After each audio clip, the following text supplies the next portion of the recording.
ginekologik nitlar bu boshqa iplardan farq qilib, bularning tarkibi biokollagendan iborat hisoblanadi. Qin devorlariga o'rnatilgan bunday maxsus nitlar, ya'ni biokollagenli iplar qin devorlarini tashqi tomonidan joylashtiriladi va ularni mustahkamlaydi va tor bo'lishini ta'minlab beradi. Biokollagenli iplar 4-6 oy davomida butunlay so'rilib ketadi va o'zini yaroqlilik muddatini 3 yildan 5 yilgacha saqlab qolishi mumkin.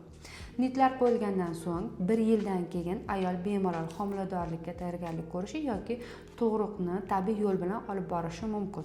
Bu degani nitlardan so'ng hech qanday qarshi ko'rsatma yo'q tabiiy tug'ruqqa.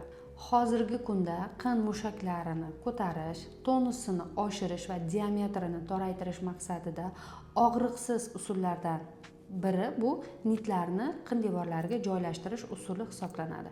Nitlar haqida ko'proq ma'lumotga ega bo'lishni xohlasangiz, videoga ko'proq reaksiya qoldiring, men sizga ma'lumotlar joylab boraman.